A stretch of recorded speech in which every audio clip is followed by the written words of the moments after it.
प्राधान्य गृहस्थ जीवन उपर कारण जीवन एक यात्रा जो यात्रा रे स्वयं संपूर्ण करने आम स्तरे स्तरे किसी अनुभव करूँ किसी प्रत्याख्यान करूँ आउ तो किसी अनुभूति को संग्रह करूँ।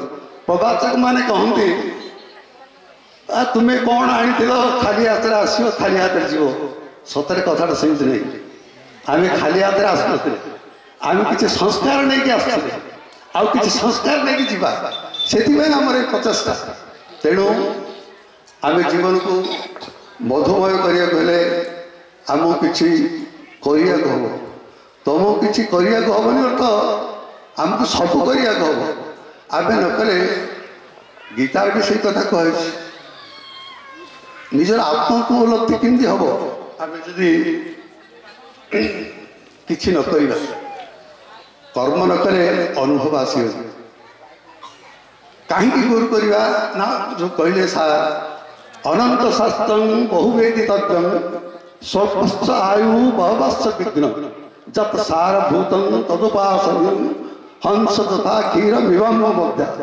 तेणु अनंत शास्त्र जो पहाड़ बोली कहले तेणु गुरुंकर कथामृत वचनामृत आम जीवन पालनीय सतरे आम देखा ये वचनामृत को पालन कर समस्ते कहते बोली गुरु कथा आम शुणा ना गुरुंकर कथा को शुणिकी सतरे के महत्व इच्छा देखा गोटे मिनिट क्षमा करें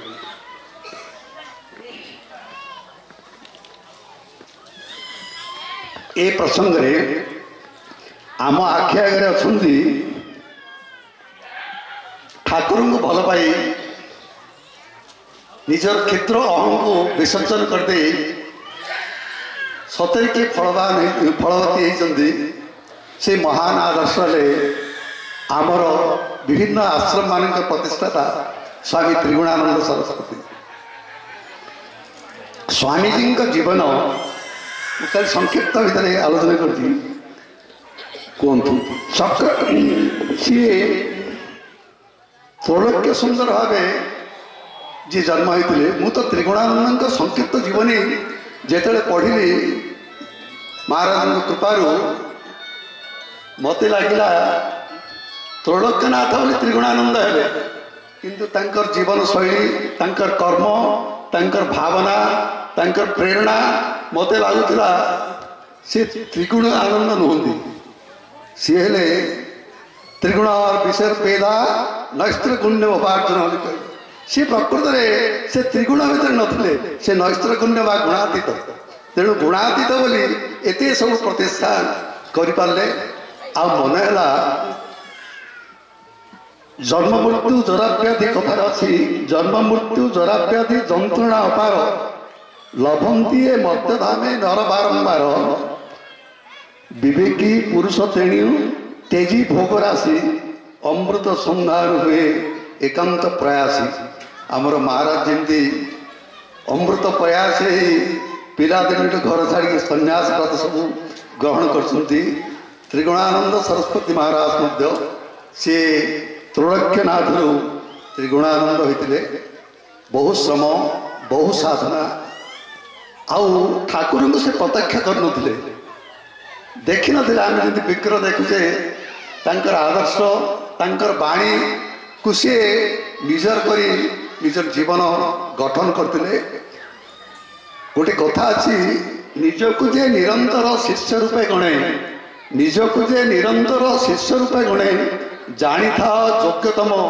गुरु मध्य जड़े जी निजक निरंतर प्रति मुहूर्त मु जन शिष्य मु शासनाधीन मु अनुशासन को मानिनी ठाकुर कथा को मो कर्म जीवन में व्यतीत कर जो मैंने ग्रहण करेंगे से माने परवर्ती अवस्था जड़े योग्यतम गुरु हो पारे ता प्रमुख प्रतिमूर्ति हेले त्रिगुणानंद महाराज तांको आज अवसर में भूय भूय प्रणाम निवेदन करछि। तेणु ठाकुर बाणी आम मान ध्येय हो सी भी होती आम भी हो पार यही विश्वास आम भितर अटल रहू जो कहगला जीवन एक यात्रा जदि जीवन यात्रा है कहीं एक महत्तर जिनस उपलब्धि करने जीवन गढ़ी चलती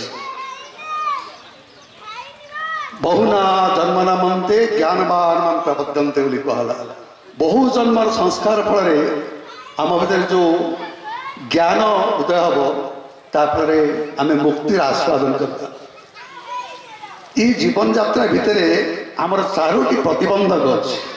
प्रथम प्रतिबंधक है अज्ञान। ये जीवन जीवन भितर प्रथम प्रतिबंधक है अज्ञानता बा अज्ञान।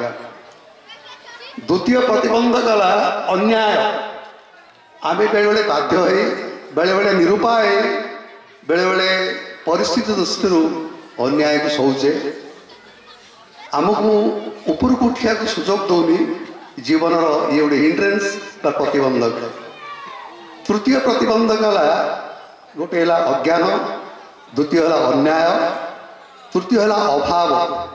आमर इच्छा थे आम रूप देला बेले कष्टकर हो जाए अभाव। चतुर्थ है आलस्य। आम भीतर शक्ति अच्छी सामर्थ्य अच्छी सुविधा अच्छी सुजोग अच्छी तथापि आम आलस्य घाटी तत्पर होनी। तेणु प्रथम ज्ञान लाभ करिया गले गुरु लाभ करिया हम कहीं ज्ञान लाभ एत प्रथम दिखाई ना श्रीमद गीतार कहला नही ज्ञान सदृशं पवित्र विहमुत्तम ज्ञान भाई पवित्र आ कि ना ताले केमिति हासिल कर ज्ञान ये ज्ञान आहरण करने से गीतार ही सूत्र दिखाई श्रद्धावान लभते ज्ञान तत्पर संयते इंद्रिय। तेणु आम भितर श्रद्धा हवा दरकार आम भितर तत्परता आम तत्पर हवा दरकार आलस्य छाड़ी तापर श्रद्धावान लभते ज्ञान तत्पर संयते इंद्रिय। इंद्रिय को यथार्थ भाव विनियोग नक आम जदि तत्पर हवा आमर ज्ञान लाभ हम। कारण सुंदर कथा शंकराचार्य विवेक चूड़ामणि पढ़ी गोटे कुरंग गोटे मातंग गोटे भृंग गोटे पतंग आ गोटे मीन एमाने गोटे गोटे आमर रूप रस गंध ये स्पर्श ये आकर्षण रे सब नष्ट जीवन हार दूसरी ये मनुष्य तो पांच पांचटी इंद्रिय बसरे निजक बसीभूत करती तार बा गति कौन हम। तेणु आम सब तत्पर हवा हेले गुरुदेव ये जो आमको ये बंधन उठाई भगवान व्यवस्थित करते आम जीवन को कौन करते चतुराश्रम कथा कहते ये जो प्रतिबंधक मुझे चारिटी कहली ये प्रतिबंधक ऊर्ध्व को उठाई भगवान आम समाज रे चारोटी आश्रम कथा कहते चारोटी वर्णर कथा कहते। आज आउ चतुराश्रम नहीं ब्रह्मचर्य ग्राहस्थ बानप्रस्थ आ सन्यास उत्कट वैराग्य सन्यास। तेणु बहु क्वचित भाग्यमान कपाल सी घटे बा बहु दिन संस्कार हुए तो परिणति ता पूर्व आसला तापाई प्रस्तुति बानप्रस्थ मझे द्वितीय पाहाच है ग्राहस्थ प्रथम तरह शिक्षा ब्रह्मचर्य प्रथम पाहाच किंतु यही सबू आश्रम पोषक है ग्राहस्थ आश्रम। तेणु ठाकुर से तंत्र साधना कले योग साधना कले ज्ञान साधना कले प्रेम साधना कले सी क्या भक्त शिष्य को तमें तांत्रिक हो तमें बड़ जोगी हो बोली कहना ना बरं तमें बड़ गृहस्थ हो आदर्श गृहस्थ बोली कह। तेणु से आदर्श गृहस्थ कौन जदि आम घर मु मालिक बुझे ताले मुझे गृहस्थ आम घर मालिक जब ठाकुर को बुझी तांकर इच्छा परिचालित हो ताले आदर्श गृहस्थ संक्षिप्त। तेणु आम प्रति घर कर्मर केन्द्र में ठाकुर रखा से भाई जो चारिटी कथा चातुर्वर्ण सुस्त गुण कर्म विभाग चारोटी वर्ण है ब्राह्मण्य सूत्र